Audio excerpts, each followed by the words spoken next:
Hello and welcome to the Cole Memo. Folks, if you're in Chicagoland, I wanted to let you know that on September 18th at 5:30 p.m., there will be a public screening of my mini documentary, which is a retrospective look at what has happened in Illinois cannabis policy.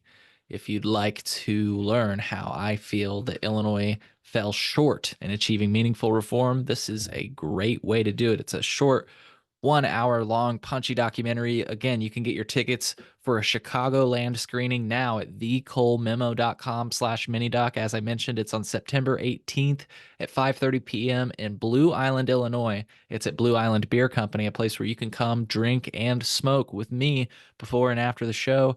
Maybe even we might even slip out, I don't know, for an intermission. Who knows? Get your tickets now. They're going quick. Once again, at colememo.com/minidoc. If you've read the reviews, they are good. Box Brown said it's a coherent, straightforward look at the issues plaguing the Illinois cannabis industry and the befuddling nonsense that went into the creation of a law that works for almost no one. Here is a sneak peek. I'm about to show you a sneak peek at the upcoming mini documentary, and then we're going to segue right in to today's episode, which should be an interesting one. Here's a sneak peek at the mini doc.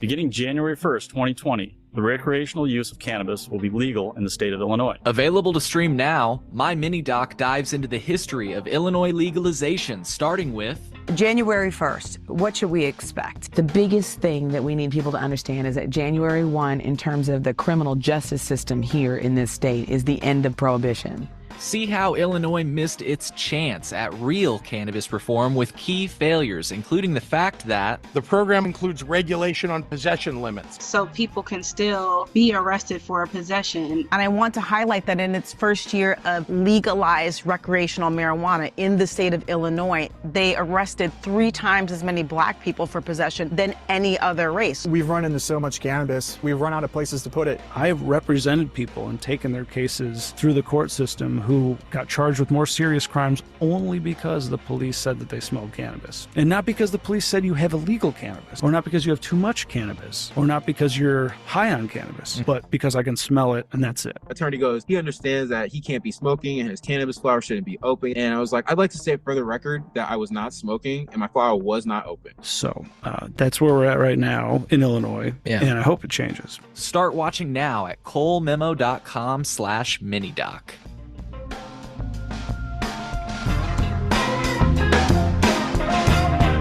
Once again, folks, you can stream that now at colememo.com/minidoc, and you can get your tickets now as well. So if you purchase it on Patreon, I would recommend that you don't purchase it via an iOS device. You can purchase it from your computer and then watch it on your iOS device. I wouldn't purchase it from the iOS device. Why, Cole? Why wouldn't I purchase it from an iOS device? Well, person that just asked that question, Apple actually tax on fees to all purchases that are made from their devices. So instead of paying a flat fee of $15, you'd be paying a little bit more, and that chunk of change would go to Apple. So if you want to pay the flat fee of $15, you can purchase, you can watch and purchase my mini documentary now at colememo.com/minidoc. Let's get into the episode. I will just say that you should consider getting your tickets to the Blue Island showing because the cut that you can buy is not the same cut that will be premiered. So if you want to see the latest and greatest version and you're in Chicagoland, come out to Blue Island Beer Company. Let's get into the episode. All right. Well, we just kind of start off like this, we've never met each other. So can you go ahead and introduce yourself to me and my audience, and then maybe also tell us where we can find you online? Yes. So Cole, I am Callie Rippel, and I am from Topeka, Kansas, capital city in the Sunflower State, also known as the Free State. And I'm a lifelong Kansan. I was born in Topeka. The only time I really spent a long time away from the city was when I went to college at Emporia State. And that's like halfway between here and Wichita. So I don't know if you know where Wichita is, but and I'm a 5th generation Kansan. My family farms. I come from kind of a long line of educators, farmers, civil servants. And growing up in the Capitol, I was pretty close to policymaking because my mom was the executive assistant to 4 consecutive Senate presidents. So I spent a lot of time in the Capitol growing up in the 90s during the Brownback era, and I got to see the ins and outs of public administration and policy work. And so it kind of gave me this sort of appreciation, but also like different understanding about what goes on behind the Senate chambers and all that kind of stuff. So long story short, I've been involved with advocacy efforts in Kansas surrounding cannabis and hemp for the past 8-9 years. And I oversaw some of the efforts that ended up legalizing hemp and reintroducing hemp for Kansas farmers. And I've now been appointed for 3 terms. I'm serving my 3rd term of Industrial Hemp Advisory Board with the Kansas Department of Ag. So I've seen, all of this from the beginning, how the program has transformed over time. And but I've also uncovered some really interesting history. And that's kind of why I wanted to share some of this info with you, because quite frankly, it's connected with Illinois.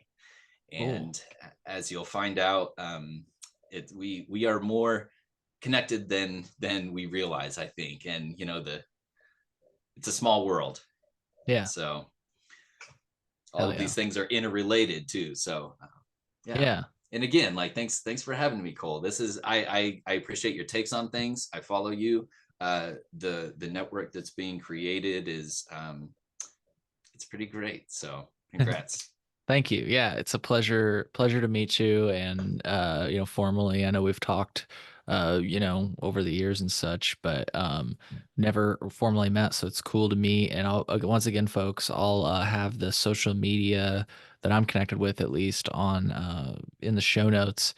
And it looks like you have other links as well for other things that you do from there. So cool, man. Well, where do we want to start today? The floor is yours. Cool. Well, I'll go ahead and I'll share my screen because I do have some slides with some info, and we can just like talk through this.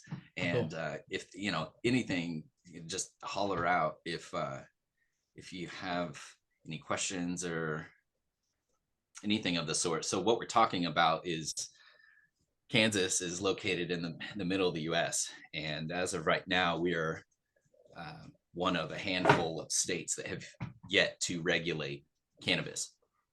And it's completely illegal here. We allow, or they like to say that they allow CBD, and we have quite a few law enforcement lobbyist agencies and spokespeople who are trying to just eliminate all of it. They don't want anything to do with cannabis. So the free state. It's going to be the free state. Yeah. The police state is ultimately what it has come down to, because I don't know if you know this, but Kansas we actually incarcerate the most people out of any democratic country in the world. And that's at a rate of 648 people per 100,000 residents. So we have a higher percentage than the majority of states and democratic countries. Kansas does. So crazy. Going back to, and this is like, all of this it's going to seem elementary to some people and fundamental, while also controversial perhaps to some, because this is an oversimplification, and I know this, but this came from South Bend Hemp, which is a leader right now in the agricultural hemp space, and they are located in Great Bend, Kansas. It's been pretty incredible to watch them thrive and grow over time. But what they did was they created this graphic to help educate lawmakers in the state, because we still are up against this misnomer and myth that they're all the same, that hemp turns into marijuana or high THC cannabis and vice versa, or, you know, the bottom line is it's all in your genetics, right? So any farmer who's going to grow a crop, any cultivator, it's all in the seed that you plant. Right. And the reality is, you know, the majority of people now know that when we're saying agricultural or industrial hemp, that's fiber and grain, and perhaps CBD, because that's what those varieties predominantly produce, versus higher THC and other cannabinoids. So that's kind of what we've been up against, the bias. But the bias goes way back, and, you know, a lot of people maybe at one time knew that Kansas was kind of at the forefront of policy and freedom, because we were at one point, you know, we were the leader of the suffragette movement, and also, unfortunately, of course, we got the free state name because it was founded as a free state. But when we go back, there were some pretty staunch prohibitionist movements in the temperance movement with Carrie Nation. I'm sorry. Carrie Nation was a huge proponent of doing away with all liquor, all alcohol. She was a prohibitionist. And when alcohol was abolished, when alcohol prohibition was abolished, there was this sentiment of people who used certain substances, and whether they were, you know, considered demons and all of this stuff. There was a lot of obviously racism, because that transitioned then to Hispanics, Black and brown people who were utilizing other substances that white people didn't want around, whatever. And we do know that there was, this says in 1933, there was a really racist piece that was written, and you should look this up. It's Marijuana with an H. And one of the two men was from Wichita, Kansas. And, you know, there's deep roots within the state, going back a long time. Now, even further, you know, World War II, we did grow it for the war efforts, and farmers grew in Kansas. And even further back, 1863, Kansas was the highest grossing bushel per acre state in the US of industrial hemp. But when we look at things like the Marijuana Tax Act in 1937 and then the 1970 Controlled Substance Act, what I discovered is there was some research done at K-State. And I know this because my dad talked about it when I was a teenager. I came home from DARE class one time, and I was like, "Hey, Dad, what do you know about this plant, marijuana, that we're hearing about in school?" And he was like, "Well, what I know is we did some research at K-State, and we studied the ways that you kill it and try to eradicate it." And I just thought, man, that's weird. Like, why would we study ways to kill a plant, like something we know grows well? And, you know, he explained all this. They strapped tanks of 2,4-D to their backs, and they've used flamethrowers and tried to infest it and all this kind of stuff. And I was like, that's just ridiculous. So this grows all over the state. Well, come to find out that, so I learned that early on. You know, I lived my pretty much my whole adolescent adult life, and I discovered those full text publications that my dad was a part of, and he was just a volunteer student. But these were projects that were overseen by someone named B.J. Eaton and Dr. Lauda. I believe he was a doctor. He's a professor. Eli Lilly was overseeing these studies. And when I discovered this, I was like, well, that's interesting. You know, Eli Lilly and Elanco, which are part of the same conglomerate, that's a global pharmaceutical and chemical company. And I thought, well, okay, all right, so that's interesting. And also, K-State is still receiving funding from those entities. And actually, it was just announced the other day that Elanco is investing, I think, a few $100 million to expand within the animal health corridor, which is in Kansas. So obviously these entities are huge and they're still producing. Well, when I went back further, I thought it was so fascinating that Eli Lilly has come to find out they've been in the cannabis game for a long time. And they were one of the top producing cannabinoid product manufacturers prior to the 1937 Marijuana Tax Act. And so in the early 1800s and early 1900s, even going back to the 1700s, Lilly was involved with cannabinoid manufacturing, cannabinoid-based products. Well, Yeah, and small comment. It was just cool to see it was from Indianapolis. That's all I had. Yes, it is. That's where they were based. And though a couple of slides back, it mentioned that's where they were out of. Blanco, I think, was in Missouri at the time. But absolutely. And when I kind of kept looking at this, it appeared that so this document was in 1978. So even up to 78, this is saying Eli Lilly had been working on synthetic analogs to THC, and nabilone is mentioned.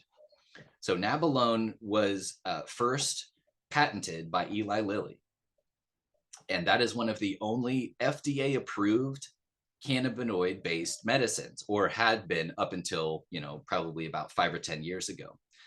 So isn't it interesting that Eli Lilly was involved even clear up to 1989? That publication, this just came out this week, I believe, but this is showing that they discontinued one of the isomers that they were developing in 1989. So isn't it interesting that we've got a company who clearly saw a therapeutic benefit in cannabis, and what biosynthesized products come from cannabis in the plants. And these are the studies, ultimately the documents that I have uncovered. So going back, and what I've found interesting is this shows that Nixon's administration they funded eradication in Kansas.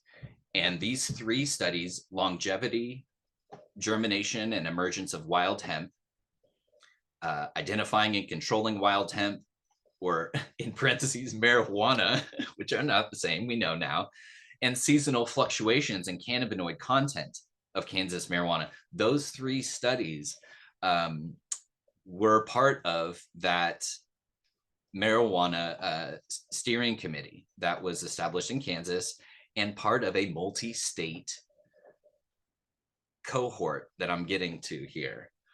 So here is a couple studies, an ecological study of naturalized hemp in eastern central Illinois. That study, I believe, references these research that were done at K-State. But these are just some examples that I wanted to share of evaluations that researchers did about hemp. You'll see down below here on the bottom graph, hemp is shown to have the highest content of for energy that Bob White quail obtained from that food source.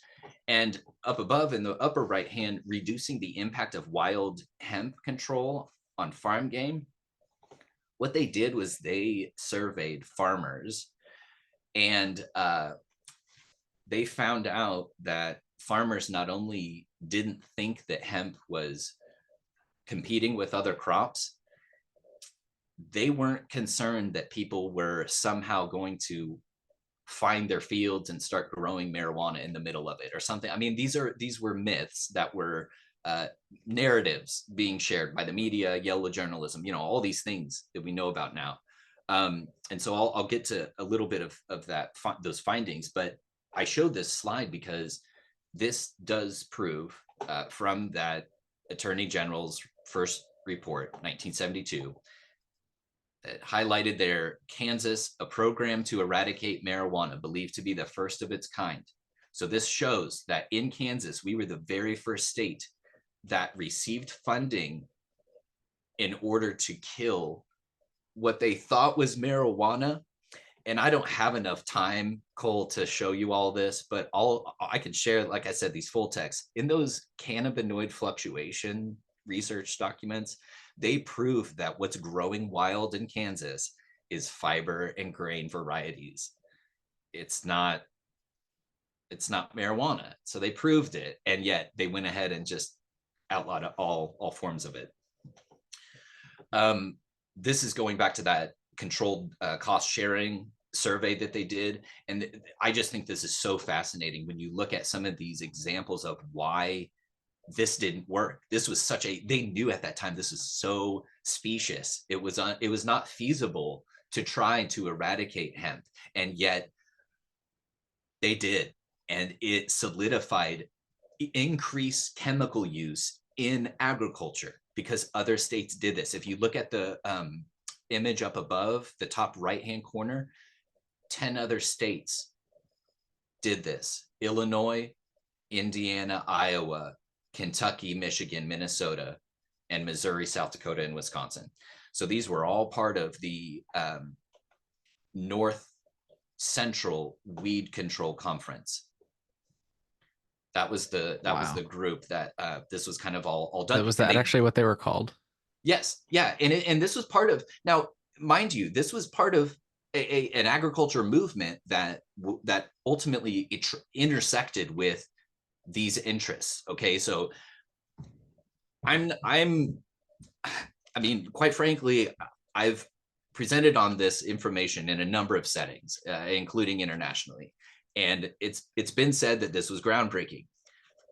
This is one of the reasons why I've needed to get this out. And one of the reasons I greatly appreciate you covering this, because these are missing links to the story of Prohibition and why there was actually more corporate exclusivity, corporate capture going on behind the scenes than anyone ever has realized. And I don't think we probably will ever know, but this is a tip of an iceberg, because I guarantee all those states in this North Central Weed Conference, they have their own archive that they could go back and search for this type of information, and I guarantee they would find it. Wow. And I'm not saying that there are ulterior, I mean, of course there were ulterior motives by a number of people, but this is just an example. It highlights the level of collusion that it had to come about in order to orchestrate like all of this. It wasn't just a couple, few people doing this and that. Like, this was a concerted effort that was orchestrated through the research and extension offices within each state. This is interesting. And this is one of, yeah, no, go ahead. I don't mean to jump ahead. It sounds like you're probably about to get to it, but and I mean, you kind of touched on it in different ways. You said the increase in pesticides usage, or chemical usage rather, started with this. Well, it didn't start. It started a long time ago. Okay. Right? I mean, like the plow, as soon as the plow hit the dirt, things really started going down as far as monoculture and conventional farming practices. And so the chemicals came along after, especially during the war efforts and all of that. This 1970 Controlled Substance Act, all of that solidified more. It was an increase. Gotcha. There was now more reason that farmers needed to use more insecticides, use more pesticides, all herbicides. And that's what they tested on, was these chemicals that were donated by chemical companies to get in front of these audiences. Wow. And so here's another thing that I think is interesting. Farmers knew at that time that if you remove something that is considered invasive or robust, let's say, if you remove that, you're going to allow other more invasive plants to come in. And what has happened over time is that infiltration of much more invasive plants. Farmers are now dealing with things that have become resistant. Dicamba, all of these things, they have become Roundup, resistant, glyphosate, and they're dealing with pigweed, foxtail, you know, amaranth, all of these things where, and especially things like poisonous hemlock, which is awful. That's a poisonous plant. So we removed hemp, and farmers knew by doing that we would not only decrease biodiversity and soil health and all of these things, habitat, but we would allow for other things to come in, and that's exactly what's happening. So yeah, there's a lot there, and but yeah, we know now that hemp is it's here to stay again, and for good reason, because this is what we're really looking at as far as the long-term development, economic development for Kansas farmers and communities. So this is, I just wanted to throw this in there because it's the sky is not the limit with hemp, and we're finding that out. And so these are some additional resources that I had thrown in. As far as drug policy goes, I'm of the mindset that we really should be treating this much more like other products, other plants. We've needed hemp, especially, to be treated like all other crops, like corn and soybean, and you know, we've needed to remove the barriers. And so that's kind of what we're working towards. We're trying to get the word out about all the benefits that hemp has, that cannabis in general has. And so, like I said, I've been involved with the effort to at least regulate medical cannabis in Kansas to start out with. And we now have folks who are just all about getting it regulated and legalized for adult use. And you know, there's a lot of, as you know, there's a lot of competing priorities, loyalties, and evidence in this. But I'm here to be a part of it, and try to supply some information about how we can maybe do things better than what we have done in the past. So I guess stop sharing. That's kind of my spiel, but if there's anything you want me to go back to, or Whoops, I was muted. I wanted to give you the space to go through that. And yeah, I may have you toggle back to some slides. I took some notes as we were going through. First, I just wanted to show you something that I thought you would find cool, just because like old data, you know, archived history it's cool, right? So yes. sharing my screen right now. This is a newspaper clipping, and I'll zoom in so that we can read the fine print here in a moment.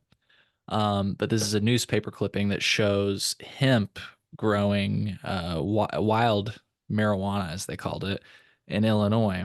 And I'm going to stop my screen share for just a second so that I can open this up in a program that I can like actually zoom in on. And I will share my screen again here in just a second so that we can read the fine print, because it's kind of cool, the history on this.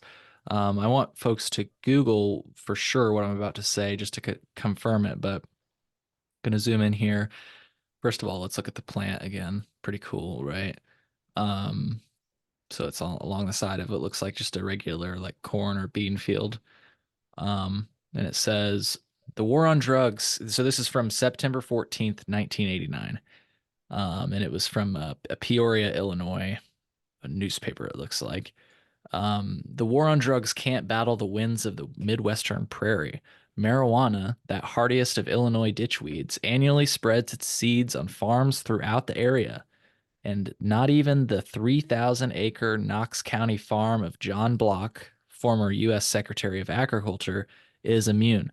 So it's cool about John Block, I'm pretty sure, and this is what I want people to Google, the Illinois Department of Agriculture, at least one of their buildings that I've been to, where the Division of Cannabis is at, the hemp program is at, that's called the John R. Block building. So kind of cool, you know, this comes full circle. Again, if this is the John Block, I mean, that's a pretty common name. I'm sure there's a lot of John Blocks, but if this is the, you know, who they named that building after, this is pretty cool history right here. So I just wanted to share that.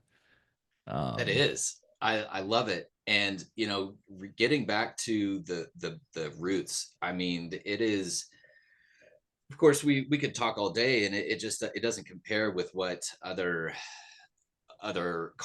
people in other continents, other cultures, civilizations over time have worked with hemp and cannabis forever. And we are just now kind of having the opportunity. We're fortunate to have the opportunity to work and learn these ancient lessons that this plant has to teach everyone.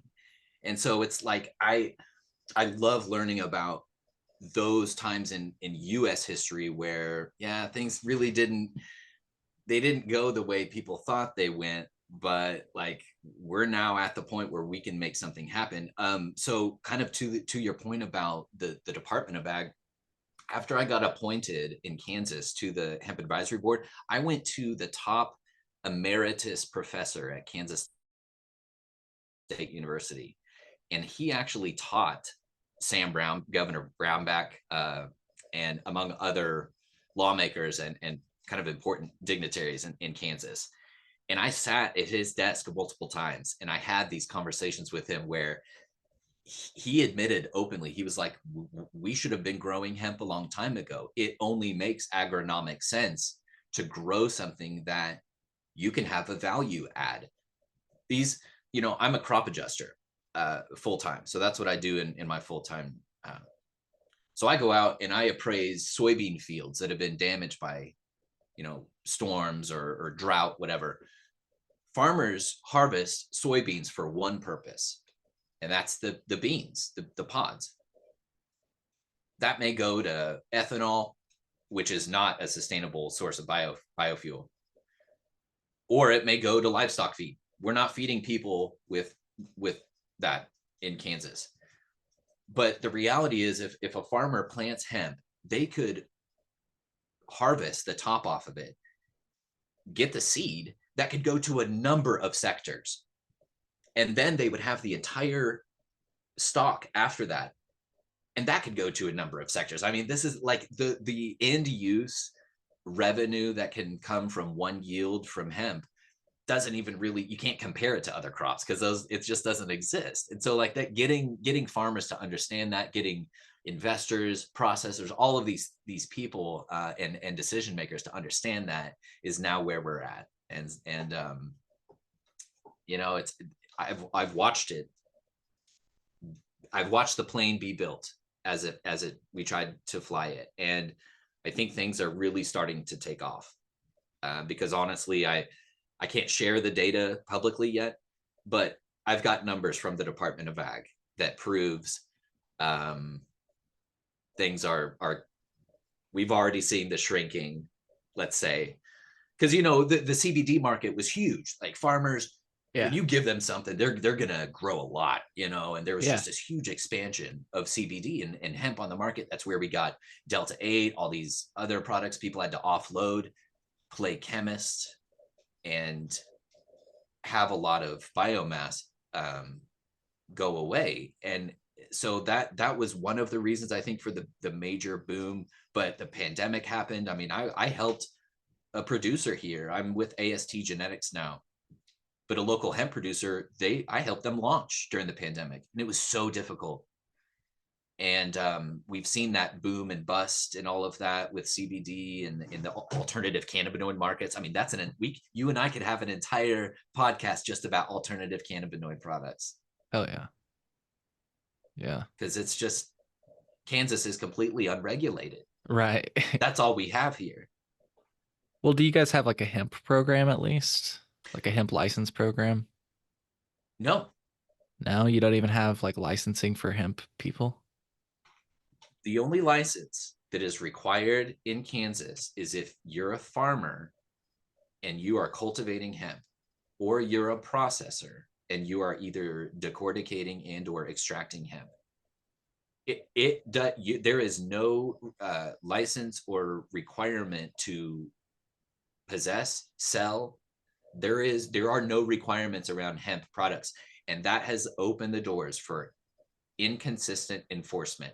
And I'll tell you, like I said, this could be an entire discussion, but I've been in contact with district attorneys all throughout Kansas for the past several years because they are now receiving pressure to not prosecute, or to prosecute. They're receiving pressure to prosecute these raids. So we've got KBI, Kansas Bureau of Investigation. they're wanting to go after retailers for selling these products. They're like, we don't want that in our communities. We don't want marijuana, blah, blah, blah. It's in their communities regardless, you know? Right. And we know that if we truly care about public health and safety, we're going to regulate a supply that is in obvious demand. But they don't want anything to do with it. And so by county, we've got agencies where on a whim, they're saying, we're going to go after these hemp retailers because we think what they have is illegal. But what's happening is local agencies in Kansas, rural districts, these are, you know, couple thousand people per county. They don't have the funds to do it. They're already strapped for resources.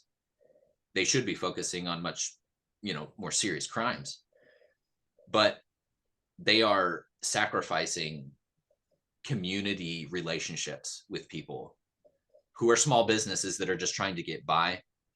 And it's causing major issues. And like I said, these DEAs, they're receiving political pressure. So it's now it's a political issue. It always has been, but it's driven by bias and it's driven by confusion because the law enforcement agencies don't even understand the state statute, let alone federal statute, you know, federal law and how they intersect and all that. But they're trying to make Kansas law more strict than the federal law.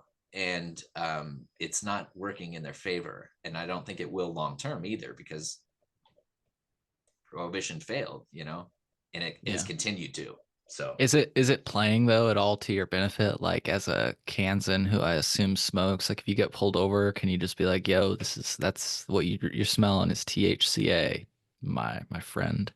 I mean, it's Not that like, you should. I'm not saying that you'd be smoking. I'm saying like if you had a bag, you know, like a totally legit situation where it's out of reach.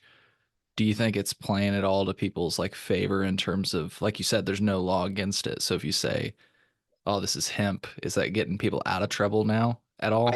I think it could in certain circumstances, and in most circumstances, we're seeing that it doesn't. Right, because it's just weed. So people know because they literally, here's the problem. They literally cannot prove if it's hemp or high THC cannabis. Right. The roadside test, the field test, the KBI has no, and they've verified this. They've verified this in testimony and in front of committees. I've heard it multiple times, point blank. The KBI has no physical way of analyzing any type of product. They can only analyze plant material. Yeah, and even then, it's only presence, not even ratios of cannabis. It's just presence of THC. They have gone so far as to try to bend legislative rules to include all total THC instead of just Delta 9 too. I mean, we've seen some trickery, but yeah, that's interesting. Yeah, the state of Illinois is similar. Like, our cannabis regulation oversight officer said that like people, a lot of times if they get pulled over like by local law enforcement or whatever, if they say, I can't remember exactly the scenario they laid out, but the point is that local law enforcement will have these issues just like you described, and they can't, quote, go in because what they're selling is not by the color of the law, or at least to your point that you just made, they can prove is illegal, right? On their face, they're saying it's hemp, it's completely legal. And then what you're saying and what we're experiencing also in Illinois is the police can't prove whether or not it is in fact hemp.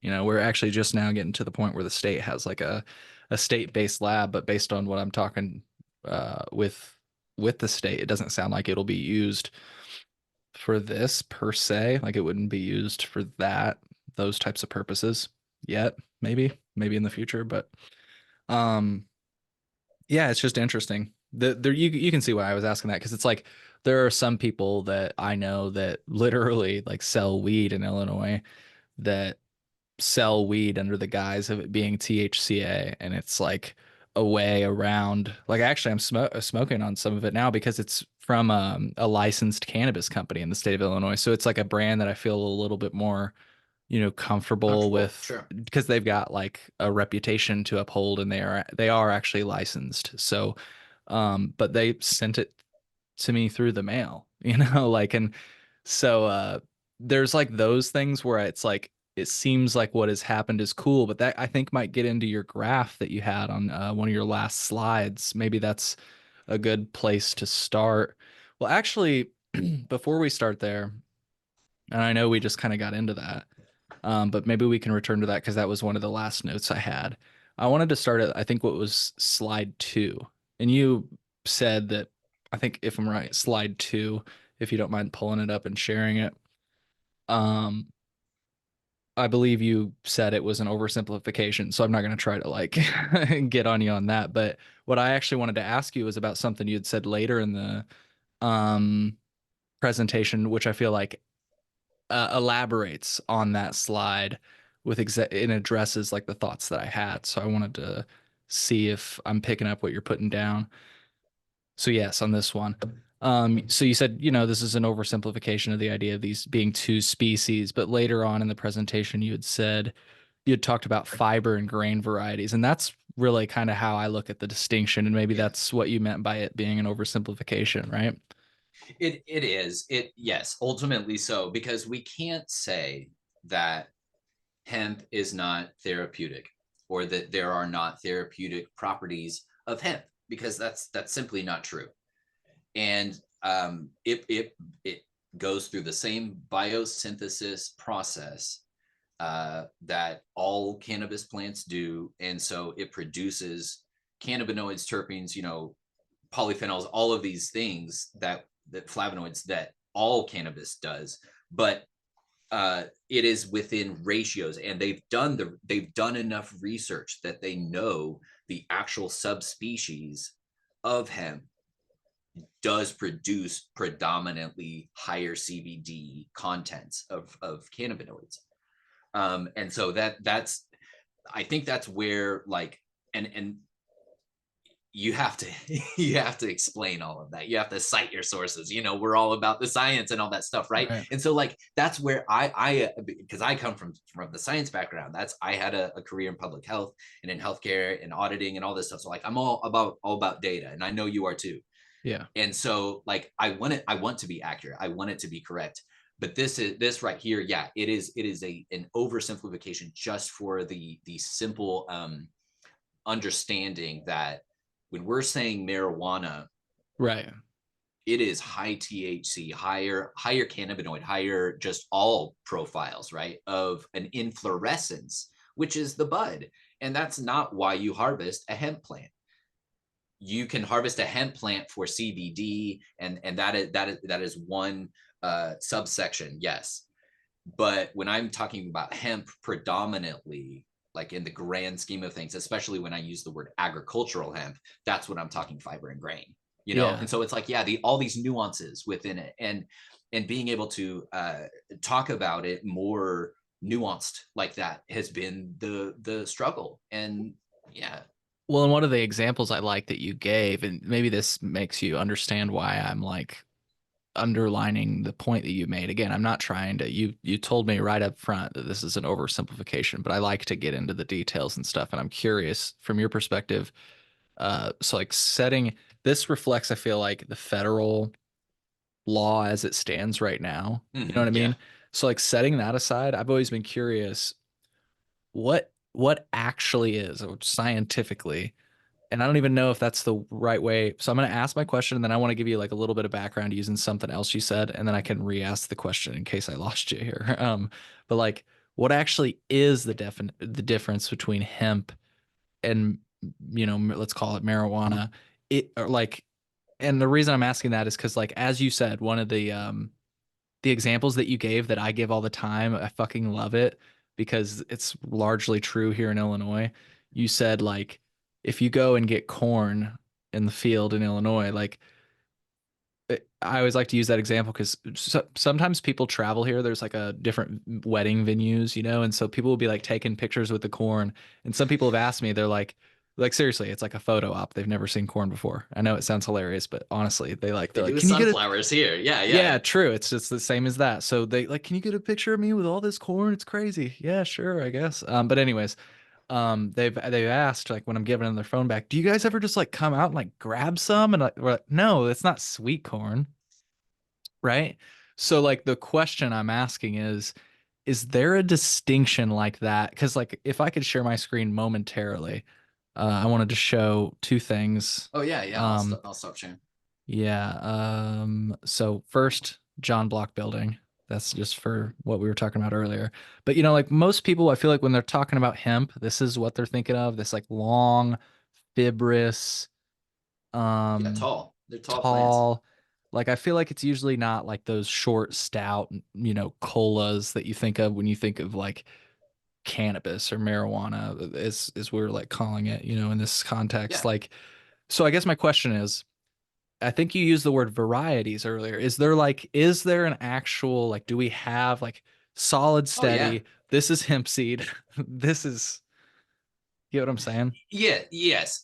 Absolutely. And you know, you can talk to a number of people in the hemp industry that I think would agree with you. I mean, these are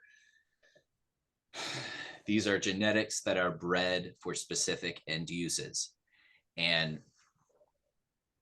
just like this photo where, you know, we're talking about peppers, right? Yeah. So these are clearly cousins. It's a great analogy because we all love, like, I love peppers, red pepper, green pepper. They're clearly cousins of jalapenos, right? They're all peppers, but they're Yeah. cousins. Only one of them is spicy. Yeah. That's the jalapeno. Right. That's the marijuana. And so it's like you have to dogs, canines. You have German Shepherd. You also have a poodle. They're Mm-hmm. cousins. They're canines, but they're clearly different. They produce different, you know, all of this. So they genetically are different genetic expressions. And so yes, to answer your question, there, in my opinion, and what I've seen, we are on the precipice of a revolution with science when it comes to developing research and development with cannabis and hemp, because we now have AI. We've got all of these tools at our fingertips that, quite frankly, now can access very robust and well-developed genomes that have been curated and pheno-hunted throughout years and generations for different varieties, or what I say cultivars, you know. So like I use those terms interchangeably. And yes, there are very specific, like it depends on who you look look with, the company it is, but like they've done entire maps of genomes, and they can specify, yes, this is more fiber forward, this is more seed or grain forward, these are more, you know, See, inflorescent bud forward. Yeah. what you're getting into, like, this is what I feel like the conversation should be around hemp. Because, like, look, I honestly, and this will get us to the other point you had. And if you have something else you're about to show, but I just wanted to I do. say, show this really quick. This is from Box Brown.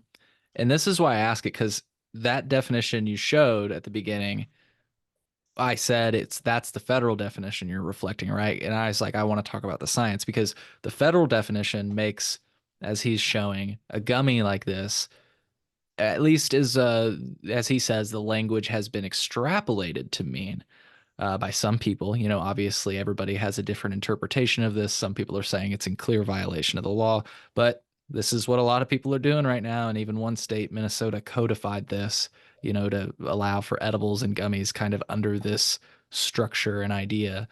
And I feel like that's where a lot of the like frustration comes from this debate, because it's like the federal government made up this funny definition basically They did. They you did. know. And you can, and a lot of people have pointed this out. It goes back to the Canadian taxonomic report that came out in the early 70s. And by the way, that taxonomic report, not only did those two scientists come out and say later that THC should have never been put into law, into statute. That was just an evaluation. That was never peer reviewed. They never went through a process. But that same taxonomic report cited the K-State studies that I uncovered. Oh, wow. So it's all connected. It's all connected. They used biased data to try to, I mean, that's what they did. The other thing that I wanted to show you real quick here is I think this is fascinating. These things are, I mean, kind of to the point of being able to evaluate where cannabis has come from over time and where it's going. So see right here, you know, there's clearly this delineation between I like how it says drug type. Drug type. That's what it is. That's what someone wanted to classify it as, is a drug type. Fiber and drug type is actually the terminology they used in the K-State studies as well. Just to kind of make that That's interesting, because it's like, am I wrong in saying, I know I made a little bit of a joke about it, but like we've identified like, okay, it's like, okay, humanity is using this variety of hemp for fiber, you know, these textiles. We're observing that humanity is using this type of cannabis. They're consuming it and they're enjoying it. Is that kind of what this is showing? Drug type, is that what that means? I mean, this is an analysis of specific genetics, and okay, yeah, these are seeds. I mean, these are like plants that they have analyzed and said these plants developed these traits, and so they have to be classified in these kind of categories. Understood. Yeah, gotcha. But again, it's so nuanced because of the variability. The plant itself is so variable, and this is, again, I mean, the science now that we know about the endocannabinoid system and how it interacts within our bodies and how it basically is the conductor of all our organs. I mean, that's it. Just all of these things are expanding all the time, right? So we always see data about this, and really that's what I like to do, is just kind of like dig into this stuff and share it, because I believe in open access information and empowering others. So much like you've done here, Cole. And again, being able to talk about it openly, and you know, I can't thank you enough. Yeah. I hope people are as intrigued as I am. What were you gonna say? I was gonna say, if you don't have any other questions, like I do. Okay, I do cool. have some other questions, but if you have something else to show too, I mean, I've got them noted, so like, don't let me slow you down, bro. Nope. I can roll with the punches. Nope. So, just throwing this out there, I don't even really want to devote that much airtime to this, but it's just interesting. You know, I'm not sure if you've heard about this person. You brought up marijuana, and I always also thought that was like a racially based term made up in propaganda and everything else. But there's this person. Now, admittedly, the person that told me this was a prohibitionist. They work for Smart Approaches to Marijuana. I've had them on my show a few times. So yes. Take that for what it's worth. Yeah, You know, I'm prefacing this with that. But they write that this person named Isaac Campos has written that marijuana is, are you familiar with this? Yep. Can you please tell me, because they tell me this, I Google it, I don't have enough time to do a bunch of, you know, research, and I don't know if you have. What is your take on that person's take? Okay, so are you referring to the societal kind of narrative around the word marijuana? Yeah, because I was trying to make that point. I was like, I told them they should take marijuana out of their name if they want to call themselves Smart Approaches to Marijuana. Like, it should be called Smart Approaches to Cannabis if you want to be like smart about it. And I was like, I was trying to make the point that you're using a racist term. And they were like, well, no, it's not, because Isaac Campos said. Yeah. So that's why I'm asking you. All right. Yeah. So my understanding is two things can be true at the same time. Okay. Yeah. And when we're talking about the English language and vernacular, That's very true. Marijuana, the term, has been used as a racist term. It has been used that way, and derogatory, prejudice is inherent in the human condition, right? So like no one is immune to prejudice. And what I know about the word marijuana is that I believe it originated in Mexico, or what would have been, Latin America at that time, in like unknown country, but it was the civilization that was already there, that was indigenous to that area. And when the Spaniards came over and later introduced hemp through, for sales and rope and all of that, that's how they used it. But the people who were there living utilized cannabis in a different way, and they use it for medicine. They use it for a lot of different things. But I believe, and this is a white man's bastardization of this. Okay, so don't quote me on this, but my understanding is that the people there in Latin America use the word marijuana as a sort of covert, like way to talk about cannabis, to sort of trick the Spaniards. And Saint Mary, obviously the Mother Mary, was very revered and still is by Latin America, Latin cultures, and they use the term marijuana as a way to talk about the cannabis that they knew about. That's interesting. Is that anything like you've heard, or is that just, am I way off on that? No, again, I didn't do, I Googled it and found that he did write an article claiming that. But the thing is, I read it and I'm like, okay, Isaac Campos, I've never heard of you before. How do I prove what? So I've actually heard that from multiple sources. Yeah. No, I'm not. I want to be clear. I'm not What questioning what you just said. Yeah. Okay. I was just saying, like, that's why when I Googled it, I was like, how do we know? Yeah, right. Exactly. Especially while I was on air, I was like trying to fact check them on air. Like, let's see what this fucking guy wrote, But and that's the thing. I may be wrong. The story may be wrong. Like it is. That's a word of mouth type of thing, which is I love. But I think there has to be more to it. Yeah. No one ever truly knows the story, and we can't claim to, right? I mean, there are always things that we don't know about. But yeah, my take is that it then was used. It was adopted by white people, and they utilized it to demonize, and yeah. Mm-hmm.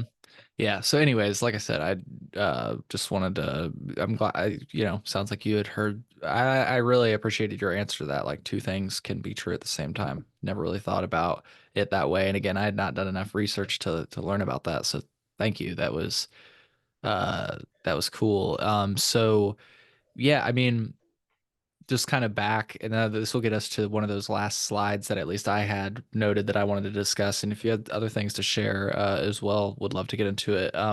But that last slide, if you could pull it up, it's got the like chart.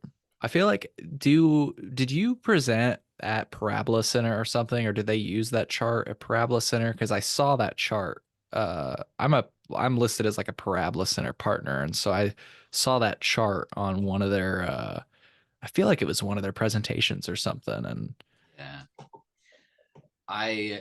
which by the way, I'd like to talk with you about that afterwards, because I'd kind of like to support their efforts as much as I can too.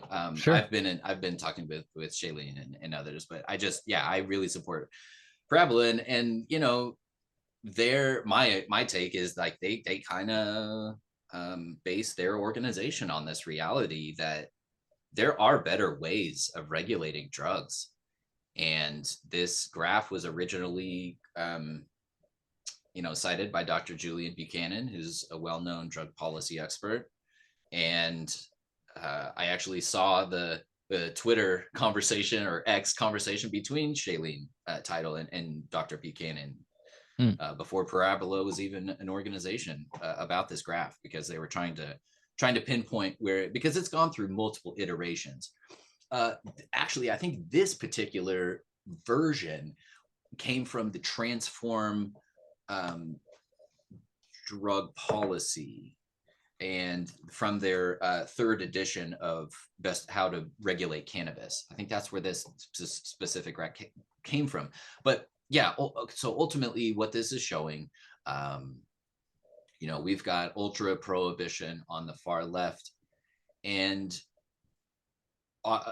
so I guess the harms, the spectrum of harms on the bottom axis, and then obviously social and health harms on the vertical. And when we look at the way alcohol, tobacco, all of that's regulated now, it's all the way out there. This is commercial promotion. These are things that have enjoyed decades of economic protection, and that are now seeing decreases of sales and revenue in states that have legalized cannabis because of for a lot of different reasons. But when we look at from a public health standpoint, we just have to have some parameters. There has to be framework around what it is that is available. And like we said earlier, this is in high demand. Kansas has become a completely saturated, unregulated market for alternative cannabinoid products. And it's because we have ultra prohibition. And so that criminal market is, we've got the most harms that we can have right now. And prohibitionists like to say, oh, well, this adolescent use is going to increase if you legalize. Well, no, data show that that's not happening. And now we've got data showing that Delta 8 poison control center calls are worse in states that are completely prohibited. Well, we've known that in Kansas forever, but we've somehow gotten through to the point with lawmakers here that it's an economic issue. We are exporting billions of dollars to Oklahoma, Colorado, Missouri, because it's clear that Kansas City is the largest city. It's the heaviest populated city in Kansas, and it borders Missouri, which is legal. Kansas City is crazy. Like, you can't. There's no end. And the other thing is, we know now that there are at least over 2,000 Kansas residents that have medical cards from Missouri. Or Missouri. Oh yeah, that's right. Because you can get.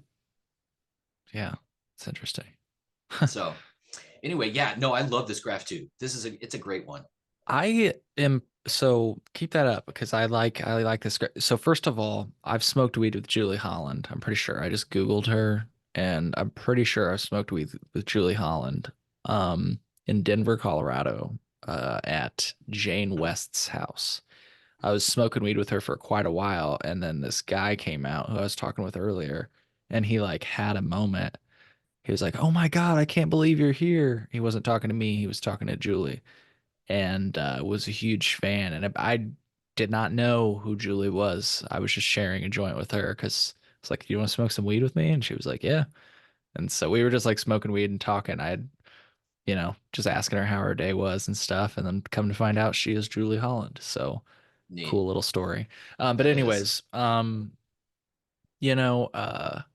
this graph is interesting to me, and I was really excited to talk to you about it because I get it, but one of the things I was going to ask was what is the middle, right? Which seems to be ideal, right? Am I right in that? It's the middle green strict legal regulation is kind of your ideal place because it's the lowest social and health harms. What does that, I know this is a big question, but what does that look like? So, in my opinion, when you're taking the components of this specific graph, the things that are on the left, that is harm reduction and decriminalization. And on the right, you have light market regulation.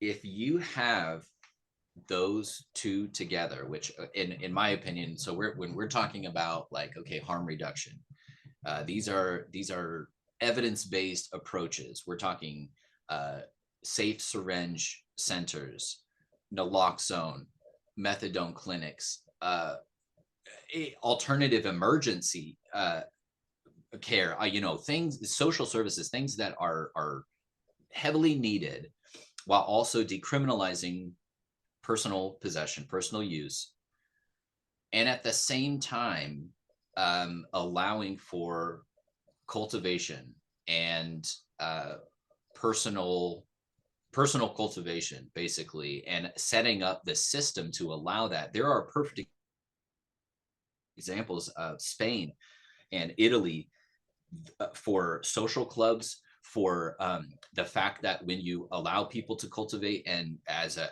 garden or hobby, that lowers crime rates. There's a direct correlation between grow shops and allowing people to cultivate and violent crime rates. And so, like, I believe that a strict legal regulation, while it says in the middle strict legal regulation, I believe that includes all of what I've just spoken about, and it may include things like seed to sale tags and things like that. Now, because I don't operate currently in a legal system, in a legal state, I know that there are things that I'm leaving out, that there are blind spots. But what I do know is that for Missouri, for example, I am good friends with a professor who is at the St. Louis University Cannabis program. He's been a caregiver for several years now, and he gets it. He also understands that seed to sale tracking and all of that, it serves multiple purposes. And so I think there is room to negotiate, to, like, find out what is the best, and like we've talked about, that you have to engage the legacy. You have to engage the markets that were there before Prohibition in order to make that happen. You have to engage people who use drugs in order to make that happen. And even though the legal regulations may be considered strict, if they incorporate all the necessary stakeholders and they are based in equity and evidence, then there's no reason why it can't be a win-win-win situation. And I know that that's sort of abstract and maybe like, oh, that's pie in the sky, but like, I've seen enough data both from the United States and elsewhere to know that it can happen. There are better ways of what we're doing now. And yeah, it's the other part of it, though, is in a strict legal regulation sort of framework, you have to be able to adapt. And that means having the data and research available. And that has to be first and foremost. Like, you can't just go out and say, oh, we're just going to try this now or whatever. Like, no, that you have to have strategy behind all of it. But it can't be too complicated. Like we said from the beginning, I mean, farmers need hemp treated like any other crop. We just need this to be accessible to people, and also regulated to the point where it makes sense, and yet we're not encroaching on too much, because we're not seeing the same thing for, like we talked about, like coffee and craft brew and all that. They don't have child any sort of packaging requirements or things that they don't have to try to market. We know we shouldn't be marketing towards children, but we can't lose sight of what the creative aspect of what cannabis is and what it exudes, I think. And so adults should be left to be adults, and Yeah. so.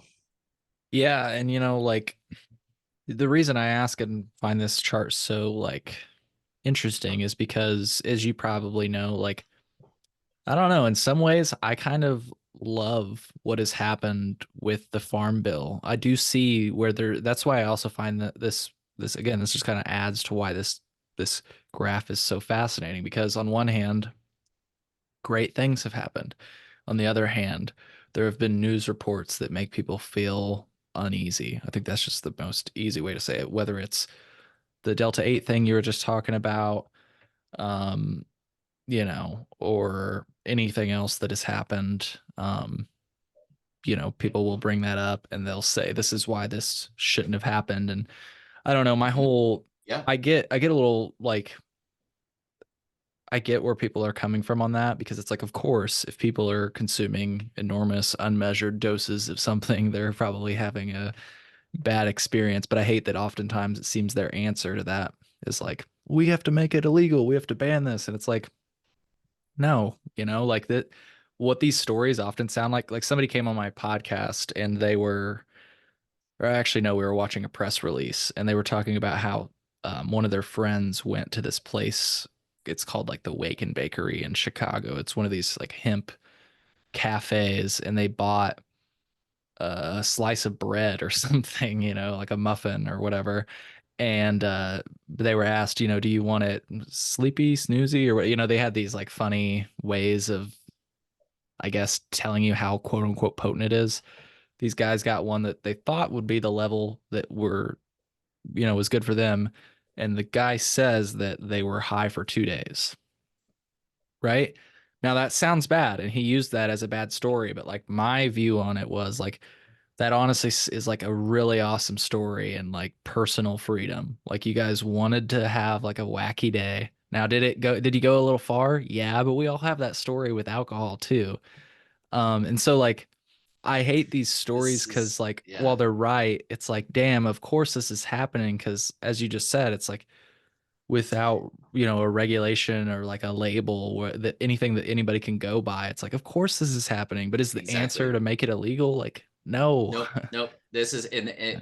and I'm glad you said that, because the whole thing, and really it should be strict legal regulation and education, because that Right. Yeah, truly sure. is what it's about. And we've known that since Colorado legalized in 2014. We've known that since California with, these are things that um every everyone, yeah, it has their own experience with.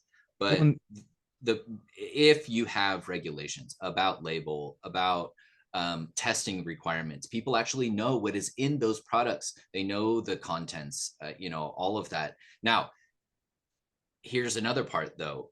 When we're seeing a bunch of recalls, right? Thousands of products of recalls in Missouri.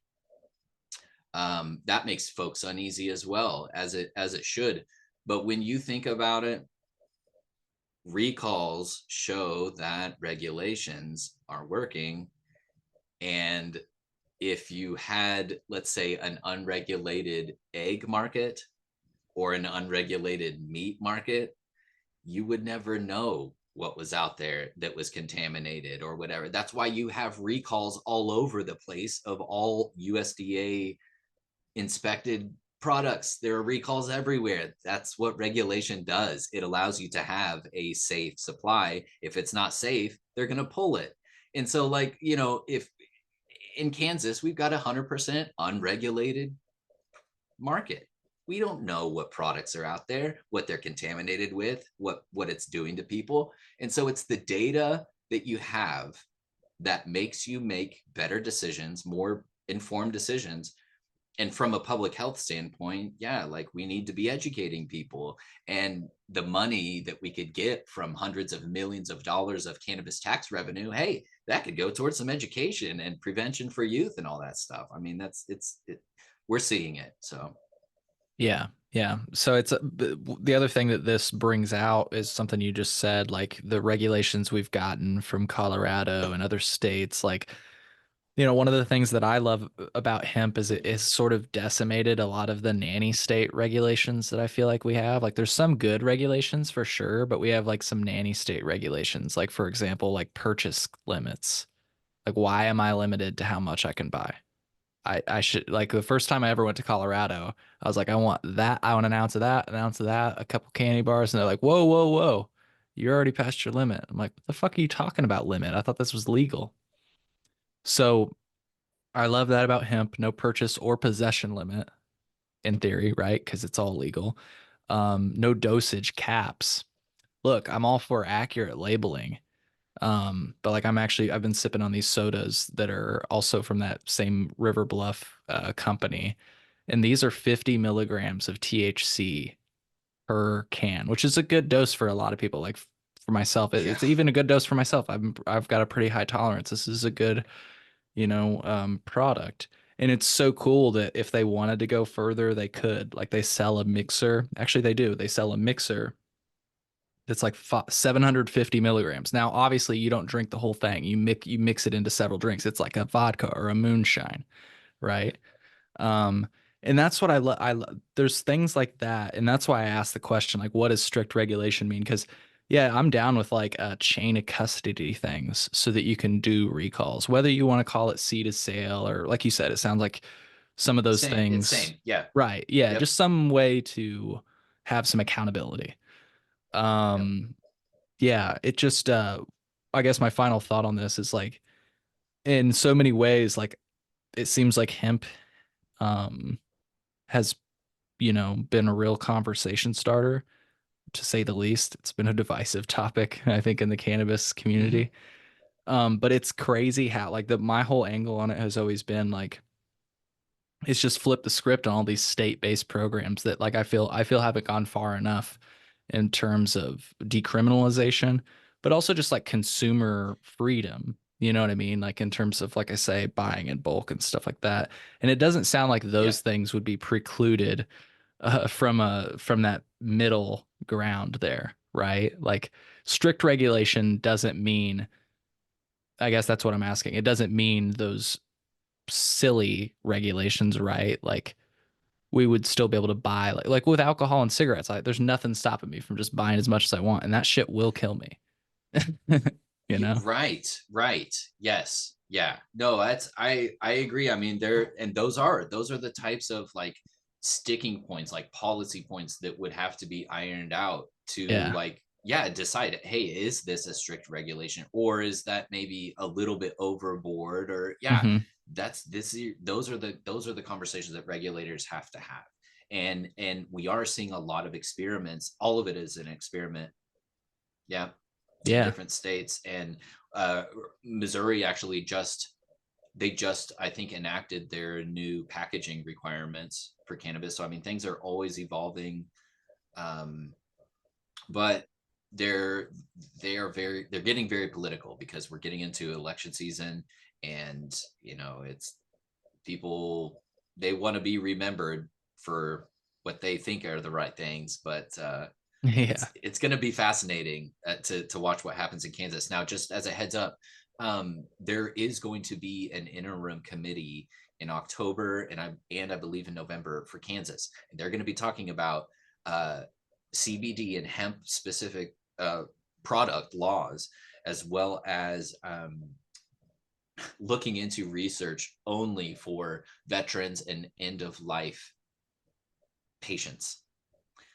So if they were to do something like that, they would be the first in the nation to do so. So we're pretty sure they're not going to, but yeah. Ideally, like if you really quick, I want to ask you about Kansas, but before I forget, since we were talking about possession limits, it is sort of notable. Like I've been kind of going back and forth with some people from Florida or just invested in Florida on Amendment 3, which would legalize cannabis or at least, tax and regulate it in Florida. I do think it's notable to mention that the possession limit there would be 3 ounces, which is, I mean, I actually saw it on an ad that a sheriff made against Amendment 3. He was like, Florida's going to have the biggest possession limit in the state. I'm like, go Florida. You know, I'm like, that's cool. That's actually cool. There you go. That's kind of one thing Amendment 3 has going for it. You know, you can't home grow, but at least you can have a lot. That's kind of cool. Um, anyways, though, just wanted to get that off my chest. Back to It's good. yeah, because it's a southern state, you know, it's kind of cool to see like, okay, a southern state is like going pretty liberal with their possession limit. Like, let's go. Then we can, as Illinois, we could point to Florida and be like, what the fuck are we doing? How is Florida allowing people to have We've more weed, you know? oh man, we've done that here in Kansas. So like let's see, 4 or 5 years ago, they tried to say, oh, we're gonna look at the Ohio model. And that had just Right. come out because that was a monopoly and they, it was very Mhm. controlled. It was strictly regulated. It was over regulated. And Right. they yeah, and so in between that time that they legalized for medical, they've now expanded that program, and now they have adult use. And it's like we still don't even have decriminalization in Yeah. Kansas. Yeah. That's it's Not good. crazy. So like with Kansas, like ideally what would you want to see? Like would it be okay if just everything that you see sold now had to pass some sort of testing? Would that be all right? So I think that's what I was going to eventually get to that, but yeah, the retailers, the hemp retailers, small businesses, yeah, liquor stores, gas stations, they're all wanting parameters. They've been saying forever that, well, 5 years, that they need a framework to be operating under. They've been saying all along, hey, we would like to have a license that we can, get yearly or biannually, whatever, to every 2 3 years. And it just protects them that they can sell these products legally, and that, but yeah, there may be some restrictions, over 18 or over 21, something like that.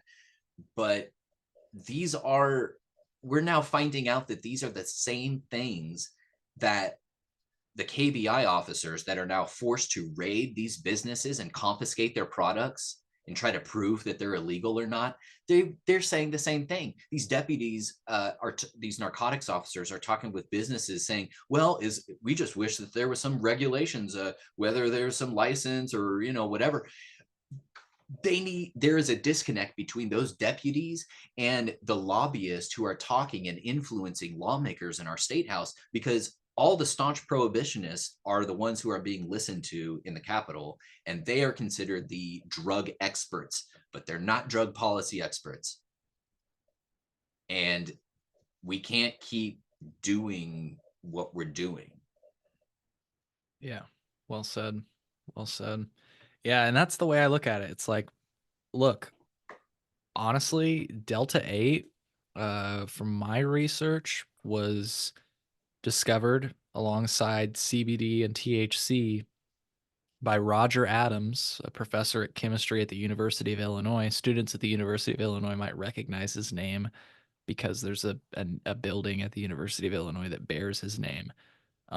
Delta 8 was discovered in like 1940, alongside, like I say, CBD and THC. They synthesized it, which is kind of cool. The first synthesis of that, according to my research. And folks, Google it, Roger Adams. Like I said, you'll find a few different articles. And um, so I bring it up because it's like I've heard that actually Delta 8 itself has actually a relatively proven fine safety. What's the word I'm looking for? Like it's not Profile. Well, so as far safety as like, profile. You yeah, know, as far we if we're talking just Delta 8, I think your point is that it's being synthesized and there's these downstream yeah. chemical, and that's where I'm like, okay, let's test it. Because the first place I tried Delta 8 was in an Illinois dispensary. Like they had to, I've got a picture actually on my Twitter where it's, got the seed to sale label on it. It's a Delta 8 product. You got to imagine that they synthesized it, but it passed testing, I guess. And that's You just, know? I mean, when I say like synthesize, and a lot of people will take issue with that term too, because they go, Yeah. oh, it's not Yeah. synthetic. And well, okay, but it does Hmm. go through a synthesization process, which means, I mean, by that I'm just saying there is an adulteration process. There is chemistry that is applied, whether it be through a solvent, a process, a mechanical process of some kind. But more often than not, what we found is that CBD and biomass from hemp, that's what it originated as. Like it's a CBD, but then that molecule is transitioned to delta 8 by this process. And it does involve solvents, and so that's why we're saying, okay, but if you're going to mass produce these things, if this is going to be commercially available, yeah, let's just say that there needs to be label requirements and testing regimens and protocol for quality and all that kind of stuff. That's the bottom line. Yeah, because the way I look at that, or look at this subject, and then I want to pass it back over to you because give you some space if you had any other bases you wanted to cover. But there's this really convincing speech, and I've had this attorney on my show. I've even aired the speech on my show. I'll try to look if people want to check it out to give you the episode number. His name's Rod Kite. Are you familiar with him? I think I may have heard the name before. Yeah. Yeah, so he gave this speech. It's in episode 84 of my podcast. If people want to check it out, just go to thecolememo.com, episode 84 with Rod Kite. He's also on episode 76. Like, he sat down with me. But episode 84 is his speech that I think is really convincing, and he talks about a new vision for cannabis reform. And he basically talks and covers a lot of the bases we've covered today. He has this like 3-pillar approach, which is to hemp, which is age gating, keeping minors access. So obviously, as you said, there's a debate. What is a minor? Is it 18, 21? Let people figure that out. I like Jesse Ventura's point on that, but I'm not sure if you're familiar. But he's like, are you a man at 18 if you can go to war, or are you a man at 21? Whatever, pick a choice. But age gating, labeling, and testing, of course, right? So other than that, it's like that's all we need to do. And basically the case that he makes is that if you read the Farm Bill and you look at the definition of hemp, and you scroll all the way to the end of the Farm Bill, they descheduled cannabis. And I know this is the big debate that everybody kind of gets frivolous about online. Or maybe that's not the right word. They get heated about. But I think it's an interesting case. And it's like, as you've said, and as he said in his speech, like, if we address those reasonable things, it seems like that we've legalized cannabis. I will actually add, though, and I want to pitch it over to you for thoughts, and again, to give you the space, just if you had other bases to cover. I want to add like a principle that I've learned through the Parabola Center, which I actually think there should be some license caps. And I do not mean capping the number of licenses. I mean capping the number in which any entity may occupy in the market. Now, that's hard to do, I will just say, but I believe in that concept. It's a concept that Illinois has. I just candidly, it's like, I don't know how you enforce that. But I like the idea of making it so that, no one operator gets larger than any other. That would be like my 4th addition to hemp regulation if I was going to say anything. There should be some control in the market share. Wanted to pass it over to you for thoughts and, yeah, any other bases. No, that's fair. And I'd probably agree with that as well, just because of what we know with the past and the data that I've uncovered that showed Eli Lilly and Elanco, which are obviously now huge major players worldwide. They tried to corner the market.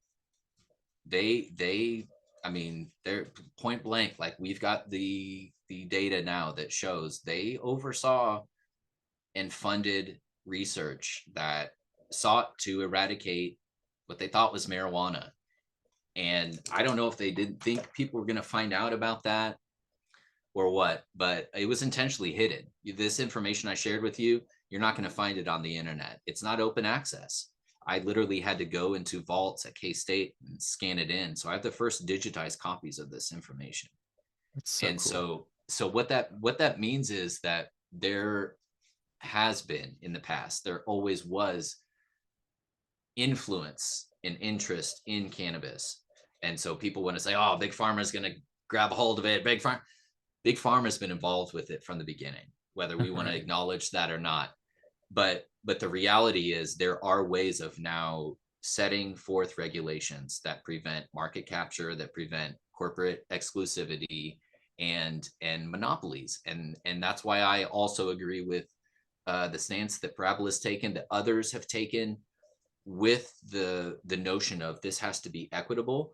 We need to have people who are involved with this, who uh, know the plant, who have experience with the plant and know what they're doing. But also, if we're going to mass produce this, yeah, there has to be some kind of regimen, requirements, and things like that. Just because that's what we do um, for public health and safety. So no, and as far as other things, I don't really have anything else right off the bat. But I'm always happy to come back and maybe give you an update of how things are going in Kansas or Yeah, that'd be cool, whatever. dude. So again, I greatly appreciate it. I'll follow up with this PowerPoint that I've got, and if you want the full text publications that I uncovered, I'm happy to send them to you. They're in PDF form, so it'll be in like probably two emails, because they're pretty large. But Yeah, I mean, if it's something I can put in the show notes, definitely we can at least try. I'll try to throw them in there. So send them my way, dude. very And good. Well, keep up the great work. thank It's you. giving people a voice and like being able to just talk about these things, but just having a candid sort of take on this stuff is always good. Yeah, Because we always have, people get stuffy and in their suits and MSO this and MSO that and all that stuff. Like it is a fascinating world that is developing in cannabis and hemp. So just along for the ride. yeah. Well, hey, anytime you want to come on, let me know. If you're ever in Illinois, let me know. I But if you will. do, like, reach out. The first thing you need to say is, Cole, we're not in Kansas anymore. Ah, Sorry, okay. sorry. That's so stupid. I'm sorry. But I've been waiting all episode to try to work that in somehow. So, Heck yeah. well, cool. No, jokes aside, seriously, reach out if you ever have any updates for me. I'm sure if I hear anything about Kansas, that I'll think of you and reach out to you for sure. But if anything comes up with you in your research or whatever, I just want to say thank you for putting this together and presenting it to many people, not only just myself, but you said you've been doing it with different crowds. You know, I'm sure sometimes this can feel thankless. I hope it doesn't for you. But I just wanted to make sure to thank you for doing what you're doing to advance the cause, to fight the good fight, as they say. Kelly, seriously, like, keep doing what you're doing in Kansas, and one of these days it will be the free state. It will. No, I appreciate that. I really do. It's been an honor really to work with these people. I'm standing on the shoulders of giants, because like people have come before me and they didn't make it, and we've had to move a lot of families out of state to get therapy. And it's a labor of love.